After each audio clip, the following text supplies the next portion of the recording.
Afternoon students. Last video में हम लोग स्टडी कर रहे थे। हमने स्टडी किया था स्टोन एज के बारे में। क्या स्टडी किया था हमने? स्टोन एज को। स्टोन एज का मतलब क्या है? स्टोन एज का मतलब है पाषाण काल। अब ये पाषाण क्या होता है? पाषाण यानी पत्थर। अब इसे पत्थर काल क्यों कहा गया? अब थोड़ा सा इसके बारे में बताऊं, उसके बाद आगे डिटेलिंग करेंगे। आप अपने आप को इमेजिन कीजिए कि आप एक बार सोचिए कि आप किसी ऐसे आइलैंड पर जन्म लेते हैं जहां पर कोई भी सुविधा नहीं है। दोबारा से गौर कीजिए, मैंने आपसे कहा कि आपका जन्म एक ऐसे आइलैंड पर हुआ है जहां पर कोई भी सुविधा नहीं है, वहां पर डेवलपमेंट हुआ ही नहीं है। तो उसको इमेजिन कीजिए कि आदि मानव जो था उसके जीवन में क्या चीजें थी, क्या चीजें उसको अफेक्टेड करती थी और किन चीजों की वजह से वो उसकी डायरेक्शन या उसकी स्ट्रगल को एक दिशा मिली। हमें इसको समझना पड़ेगा। तो कैसे समझेंगे इस बात को? एक मनुष्य जन्म लेता है और जन्म लेने के बाद उसकी कुछ बेसिक नीड्स होती हैं। अब वो बेसिक नीड्स क्या होती हैं? हो सकता है आप में से कोई बड़ा फिल्मी डायलॉग बोलेगा कि भैया रोटी, कपड़ा और मकान। तो काफी आप मूवीज वगैरह देखते हैं तो आपने देखा होगा कि भैया ये तो कटी है। आदि मानव को कपड़े से कोई लेना देना था नहीं, ठीक है। फिर भी ये रोटी, यानी आप इसको फूड कह सकते हैं, फॉर्म चाहे कुछ भी हो, और ये मकान, ये शेल्टर उसे चाहिए था। अब ये दोनों चीजों से कहां से मिलने वाली थी उसे? हाँ, एक चीज मिसिंग है इसमें पानी नहीं है। क्या मनुष्य पानी के बिना जी सकता है? पॉसिबल ही नहीं। तो फिल्मी दुनिया से अलग पानी, रोटी और मकान, इन तीन चीजों पर बात करते हैं जो बिल्कुल ही बेसिक है। ये मिलेंगे कहां उसको? ये उसे मिलेंगे किसी पहाड़ के पास, किसी नदी के पास, ठीक है ना। ये पहाड़ और नदी उसे ये भोजन भी दिलाएगा। क्यों? क्योंकि जिस तरह से मनुष्य को ये फूड चाहिए, उसी तरह से बाकी के जानवरों को भी पानी भी चाहिए और क्या चाहिए उसको? उसे पानी चाहिए और शेल्टर चाहिए। तो यहां पर उसका जो स्ट्रगल शुरू हुआ है मानव का, पहले वो अपने से शक्तिशाली जानवरों से डरा होगा, लेकिन उसके बाद जब उसे लगा कि वो भूखों मर रहा है तो उसने जीने के लिए, सर्वाइवल के लिए अपने से कम ताकतवर जानवरों को मारने की कोशिश की होगी। अब ये जानवर मरेंगे कैसे? भैया एलएमजी तो नहीं है, एसएलआर नहीं है, कुछ नहीं है। मैंने दोबारा से आपको बताता हूं, उस कंडीशन को आप सोचिए कि वहां कोई साधन नहीं है, और अगर कुछ है तो वहां पत्थर के टुकड़े हैं। पत्थर के टुकड़े जो कि अपरिष्कृत हैं। कैसे हैं वो? अपरिष्कृत का मतलब होता है यानी कि वो डिजाइन नहीं है, उनको कोई शेप नहीं है, अनगढ़ है, वो कोई शेप नहीं है, नो शेप। उन्होंने बस पत्थर को उठाया और उठा करके शिकार पर मारा, उसे मारा और खा लिया, और अपनी पेट की, उनकी जो शुदा है उसको शांत किया। तो इस पूरे प्रोसेस में, स्टोन एज में, स्टोन क्यों इंपॉर्टेंट है? ये पत्थर क्यों इंपॉर्टेंट है? क्योंकि पत्थर ही उसका सच्चा साथी था, और पत्थर के अलावा हमारे पास कोई साक्ष्य नहीं है मौजूद उस पीरियड का कि हम आदिम जीवन को डिफाइन कर सकें। या तो उनके कंकाल, या फिर वो पत्थर के नमूने जो हमें अलग अलग डिस्कवरीज में मिलते हैं और उसके बेसिस पर हम इस पाषाण काल को डिफाइन करते हैं। अब एक और छोटी बात मैं आपको बताऊंगा इसके बाद, ठीक है। इसके बाद मैं आपको बताना चाहता हूं कि वो पत्थर जो पहले शेपलेस थे, वो पत्थर धीरे धीरे करके शेप में आने लगे। कैसे होने लगे? शेप में आने लगे। अब ये प्रक्रम हुआ कैसे होगा? अनगढ़ पत्थरों को कैसे गढ़ा जाने लगा, शेप मिलने लगी। अब ये सोचने वाली बात है।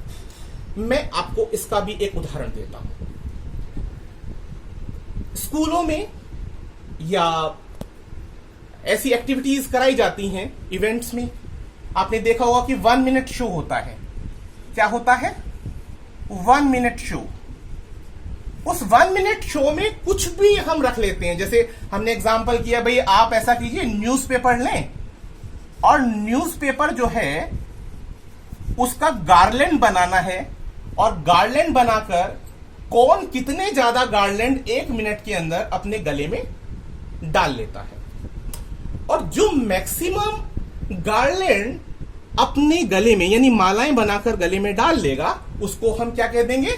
उसे हम विजेता कहेंगे, विनर कहेंगे। आप मेरी बात को यकीनन मानिए, और आपने मुझे बताने की भी जरूरत नहीं, आप खुद सोच सकते हैं कि इस 1 मिनट शो के अंदर बहुत कम ऐसे जीनियस होंगे जो पहली ही बार में विद्वता हासिल कर लेते हैं। होता क्या है कि जब हम पहली बार गार्लैंड बनाते हैं तो उसमें हमें समय लगता है, दूसरी बार में भी शायद समय लगे, लेकिन जब हम इसी गार्लैंड प्रतियोगिता को बार बार करते हैं तो हम देखते हैं कि हमें दक्षता आ जाती है, हम इस कार्य को बहुत अच्छे से करने लगते हैं। तो मनुष्य का मस्तिष्क इसी तरह काम करता है। वो जिस जॉब को बार बार करता है उसमें वो क्या होता है? विलक्षण हो जाता है, उसमें वो दक्ष हो जाता है। तो यही हुआ कि ये अनगढ़ पत्थर जिससे वो जानवरों को मार रहा था, उसने महसूस किया इन्हें उठाना भी मुश्किल है और इनसे जानवरों को क्षति पहुंचाना भी मुश्किल है। तो जैसे जैसे उसका दिमाग विकसित हुआ, उसने अनगढ़ पत्थरों को शेप देना शुरू किया, जिसे मैं आपको पूरा डिटेलिंग करूंगा उसके बारे में। हाँ, एक और बात जो इंपॉर्टेंट है मैं बताना चाहता हूं। मानव या आदि मानव, जो आप आदि मानव लेकर चल रहे हैं, इस आदि मानव को करना क्या पड़ रहा है? क्या इसे अपना खाना पेड़ पर लगा हुआ मिल रहा है कि भाई ये पेड़ है, फल तोड़ा और खा लिया? क्या स्टेबल है? नहीं है। है क्या? इसका जो लक्ष्य है, इसका जो भोजन है, वो 4 पैर वाला है और वो क्या कर रहा है? दौड़ रहा है। क्या कर रहा है? दौड़ रहा है। अब दौड़ते हुए खाने को कैसे पकड़ा जाए? यानी उसके पीछे आदि मानव को भी दौड़ना पड़ेगा, ये भी दौड़ेगा, इसे भी भागना पड़ेगा, और कब तक दौड़ेगा? जब तक कि वो इस फूड को अचीव ना कर ले। तो मनुष्य का जीवन, जो आदि मानव जीवन की हम बात कर रहे हैं, वो जीवन क्यों आपका आखेटक कहा गया? आखेटक या खाद्य संग्राहक कहा गया क्योंकि वो सिर्फ आखेट करता है और थोड़ा बहुत धीरे धीरे उसे ये अक्ल आ गई कि भाई अगले टाइम का भोजन कब मिलेगा, उसके लिए थोड़ा सा हम क्या करते हैं? संग्रह कर लेते हैं, उसको इकट्ठा कर लेते हैं कि जब दूसरे टाइम भूख लगेगी तो हम उसको खा लेंगे। बात समझ आ रही है? तो यहां पर जीवन में स्टेबिलिटी नहीं हो सकती। जैसे जैसे उसका फूड भाग रहा है, उसे भी भागना पड़ रहा है। ये बात समझ आती है? वो कब स्टेबल होगा? जब वो खेती करने लगेगा, जब वो खेती करने लगेगा, कृषि, जब वो कृषि करेगा, एग्रीकल्चर उसको नॉलेज हो जाएगा, तब जाकर के उसका जीवन क्या बनेगा? स्टेबल बनेगा। क्योंकि अब उसका खाना भाग नहीं रहा, उसका भोजन नहीं भाग रहा है। तो जब उसका भोजन बनने लगा या उसका भोजन उसके पास आ गया, उसके कब्जे में आ गया, तो वो रुक गया और स्थायी बस्तियों का निर्माण हुआ, जिसे कि हम लोग नवपाषाण काल में सीखेंगे। ठीक है, इसके बाद हम बताते हैं, जैसे मैं पहले बता चुका हूं कि स्टोन एज का डिस्ट्रीब्यूशन हमने किया था, पूरा पाषाण काल, मध्य पाषाण काल और उत्तर पाषाण काल यानी कि नवपाषाण काल। अब उसके बाद हमें टॉपिक वाइज, उसके बाद सब टॉपिक वाइज जाना है। तो जो पहला पॉइंट हमारा है पूरा पाषाण काल, वो पूरा पाषाण काल जो भारत के संदर्भ में हमने फॉलो किया है मॉडल, वो वर्ल्ड लेवल का ही मॉडल है। जो वर्ल्ड लेवल पर मॉडल लिया गया उसी को आधार बनाकर हम लोगों ने सुव्यवस्थित रूप से उसको लिखा है। तो सबसे पहले ये फ्रांस में शुरू हुआ था। कहां पे शुरू हुआ? फ्रांस में।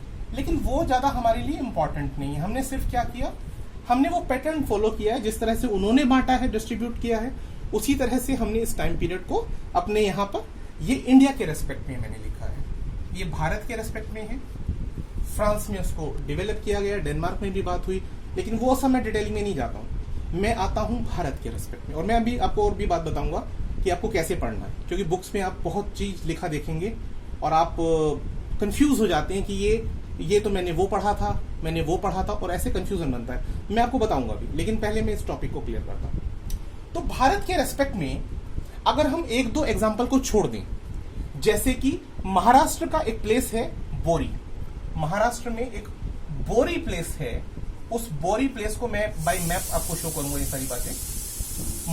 जो बोरी का मैप है, बोरी का जो उत्खनन है, उससे जो हमें संदर्भ मिले, जो साक्ष्य मिले हैं, वो हमें थोड़ा सा कंफ्यूज करते हैं, क्योंकि वो पीरियड काफी पहले का है, तकरीबन 14 लाख साल पहले के आसपास की बात है। मैं उस पर नहीं जा रहा। एक्सेप्शन को छोड़कर अगर हम पूरे भारत की बात करें, ओवरऑल भारत की बात करें, तो हम लोगों ने जो डिस्ट्रीब्यूट किया है पूरा पाषाण काल को भारत के रेस्पेक्ट में, वो लोअर, मिडिल और अपर, इन 3 पार्ट्स में किया है, यानी कि निम्न पूर्व पाषाण काल, जिसका टाइम पीरियड हम लोगों ने रखा है 5 लाख टू 50,000 BC, यानी इसके बीच में।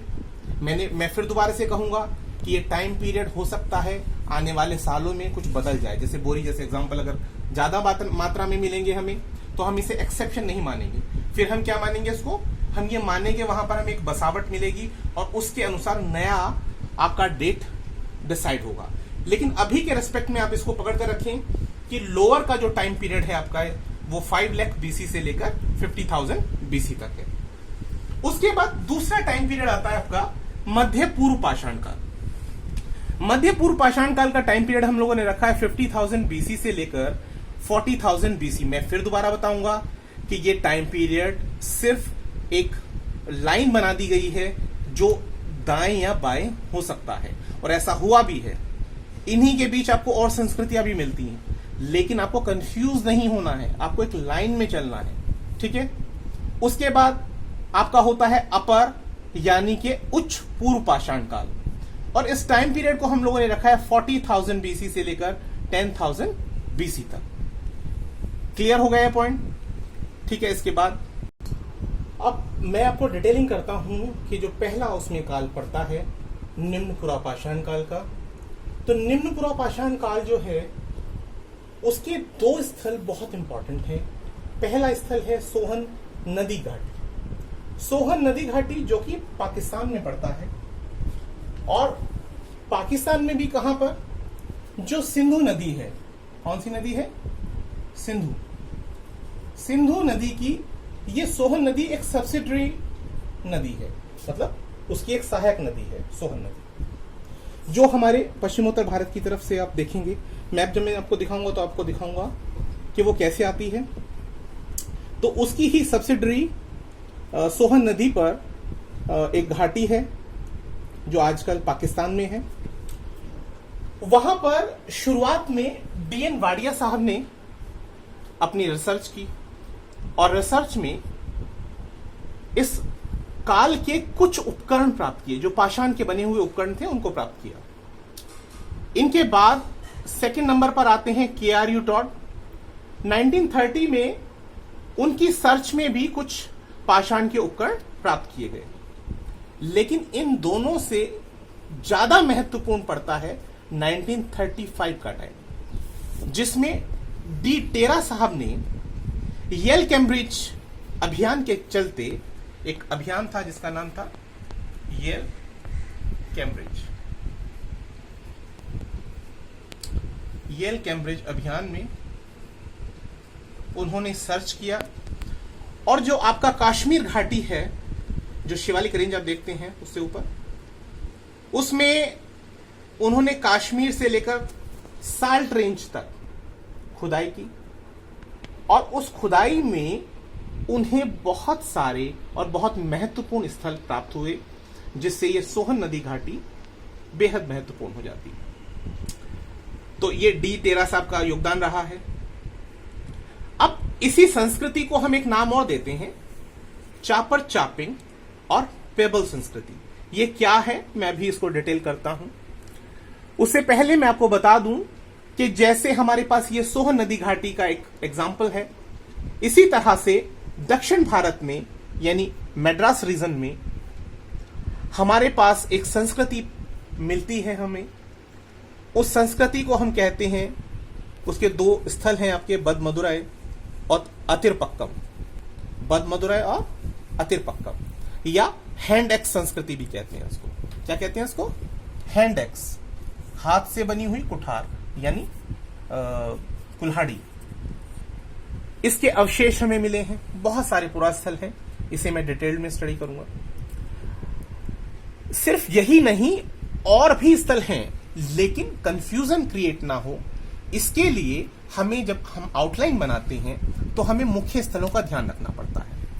अब मैं आपको इसे एक उदाहरण के हिसाब से बताना चाहूंगा। मान लीजिए कि हम ये जीटी रोड पकड़े हुए हैं, तो जीटी रोड में हम यहां पंजाब से शुरू कर रहे हैं और हमें कहां जाना है? बंगाल तक जाना है, क्योंकि ये जीटी रोड वहीं तक गया। तो ऐसे ही आपका ये जो आप स्टडी कर रहे हैं, हिस्ट्री जो आप पढ़ रहे हैं, जो कि कहां से शुरू हुई है? आदिम काल से शुरू होकर, या पृथ्वी के पैदा होने से शुरू होकर, और आपको कम से कम 1947 तक जाना है, तो आप ये समझ लीजिए कि आपको इस जीटी रोड पर जाना है। तो इसकी जो मेन लाइन है, यानी ये जो हाईवे है, पहले तो आप इसको पकड़ के रखिए। और क्योंकि इस हाईवे को बहुत सारे टाउन जोड़ते हैं, जिनसे लिंक रोड बनेंगी, जो इस हाईवे के साथ अटैच होंगी। मान लीजिए कानपुर आपका जुड़ा हुआ है मेन हाईवे से, या किस तरह से जुड़ता है, किस लिंक रोड के द्वारा, या लखनऊ कैसे जुड़ता है, या कोई भी शहर कैसे जुड़ता है इस मेन हाईवे से। उसी तरह से आपको इनके पैरेलल भी कुछ संस्कृतियां देखने को मिलेंगी। और ये तो मिलेगा ही मिलेगा कि आपको नॉर्थ में संस्कृति जो है बहुत पहले आ गई, और वही संस्कृति आपको दक्षिण में लेट स्टार्ट होती है। वो सब डिटेलिंग मैं बाद में करूंगा। पहले मैं आपको बताता हूं चापर, चापिंग और पेबल संस्कृति क्या होती है, इसकी डिटेलिंग कर देता हूं। ठीक है, इसमें मैंने बताया आपको चापर, चापिंग और पेबल संस्कृति बता रहा हूं आपको। तो जैसे पेबल वर्ड आता है आपका, यानी पेबल संस्कृति की हम बात कर रहे हैं। तो पेबल संस्कृति कैसी है? पेबल संस्कृति को समझिए आप नदी घाटी के अंदर है। नदी घाटी में बहुत सारे आपके बहुत सारे पत्थर पड़े हुए हैं। मान लीजिए कि ये पत्थर है, शेपलेस पत्थर है, लेकिन जब पानी का बहाव जाता है, तो ये जो इसके सिरे हैं जो बाहर निकले हुए हैं, वो क्या होते हैं? रगड़ खा कर घिस जाते हैं।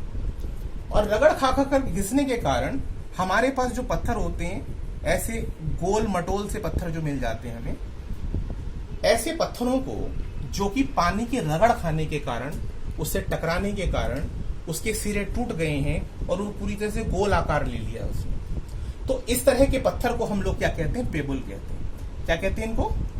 पेबल। बात समझ में आती है? ठीक है। इसके बाद दूसरा वर्ड आता है। दूसरे वर्ड को हम लोगों ने कहा है चापर, चापर, चापिंग और पेबल हमने कहा था। हमने पेबल समझा दिया आपको। अब चापर की बात करते हैं। चापर क्या है? चापर में क्या है कि कोई एक बड़ा सा पत्थर है, और बड़े से पत्थर को अब हमें लगा कि हम इसको घातक हथियार बनाना चाहते हैं, तो हमने इसकी अपर लेयर थोड़ी घिस कर या छील कर हमने क्या कर ली? धार बना ली। उसमें हमने क्या बनाया? एक धार डेवलप कर ली। एक धारी तलवार जैसे होती है ना, ऐसे एक धार बना ली कि हमने शिकार के ऊपर मारा और मारते ही वो ढेर कर दिया। ठीक है, तो पहले पेबल संस्कृति आई, चापर है, ये एक ही संस्कृति, पर ये मैं बता रहा हूं कि इसके जो पत्थर के टुकड़े हैं वो किस प्रकार के, कैसे उनको आपने वर्गीकरण किया है। तीसरी बात आती है चापिंग। अब चापिंग में क्या होता है, चापिंग में जो पत्थर आपका है, जो भी पत्थर आपके पास था, उसे आपने 2 एज दे दिया, आपने उसमें क्या किया, दुधारी बना दिया उसको, उसके फेस 2 आपने ऐसे कर लिए जो दोनों तरफ से चोट मार सकता है, इधर से भी चोट मार देगा और इधर से भी चोट मार देगा। इधर भी आपने धार बनाई हुई है और इधर भी धार बनाई हुई है। इसको बाइफेशियल क्या कहते हैं, इसको बाइफेशियल या द्विधारी कहते हैं। क्या कहते हैं, द्विधारी कहते हैं। ठीक है, ये समझ में आती है पेबुल संस्कृति। तो पेबुल, चापर और चापिंग, ये संस्कृति मैंने आपको समझा दी। सोहन नदी घाटी के बाद हम दक्षिण भारत में पहुंचते हैं, वहां पर मद्रास संस्कृति भी इसको कह सकते हैं आप। मद्रास के अंदर जो रीजन है वहां पर हमें हैंडेक्स मिला है। हैंडेक्स संस्कृति है ये। इस संस्कृति में सबसे पहले 1863 में रॉबर्ट ब्रूसफोर्ड, इन्होंने पल्लवरम नामक स्थान से हैंडेक्स को प्राप्त किया, लेकिन ये थोड़ी सी अनगढ़ है, मतलब शेपलेस है थोड़ी सी। लेकिन उसी के साथ किंग, जो उन्हीं के फ्रेंड थे, उन्होंने अतिरपक्कम से और खोज की, और अतिरपक्कम से भी उनको हैंडेक्स के एग्जांपल्स मिले। इसके बाद हुआ क्या कि कौरतलयार, जो कि दक्षिण में पड़ती है एक नदी घाटी, उस नदी घाटी में बदमुद्रई है। बदमुद्रई में क्वार्टजाइट की बनी हुई हमें हैंडेक्स मिली है। तो ऐसे बहुत सारे एग्जांपल्स मैं आपको बताऊंगा, लेकिन किसी रीजन से फिर मुझे इसे स्टॉप करना पड़ रहा है, और मैं आपसे उम्मीद करता हूं कि शायद ये आपको पसंद आया होगा। मैं इसको और डिटेलिंग करूंगा नेक्स्ट वीडियो में। तो आपको अगर ये अच्छा लगे तो प्लीज इसे लाइक कीजिए, शेयर कीजिए, और सब्सक्रिप्शन आप इसका लें, जिससे कि मुझे अच्छा लगे। आप इसको सब्सक्राइब करेंगे तो, और ये मेरे लिए मोटिवेशन होगा। मैं और अच्छी वीडियो बनाने की कोशिश करूंगा और इसे मैप के थ्रू भी आपको बताऊंगा। और आपसे ये भी उम्मीद करता हूं कि आप मुझे कमेंट भी करें, और जो कमियां हैं मेरी आप मुझे बता सकते हैं, जिससे कि मैं उसमें और ज़्यादा इम्प्रूवमेंट करूं। और मैं जानता हूं कि आप शायद मुझसे बेटर जानते हों, पर मेरी एक कोशिश है कि मैं आपको टू द पॉइंट, बिना फैक्ट्स को दिए, इस तरह से फैक्ट्स को नहीं देना चाहता कि हमारे गले तक वो भर जाएं और हमें ऐसा लगने लगे कि बस अब पढ़ाई से मन उब जाए। मैं आपको कहानी के माध्यम से चाहता हूं कि आप सभी चीज़ों को समझें। आगे की वीडियोस में मैं आपसे क्वेश्चंस भी पुट अप करूंगा, और अच्छा लगेगा मुझे अगर आप आंसर करेंगे कमेंट सेक्शन में। Thanks a lot.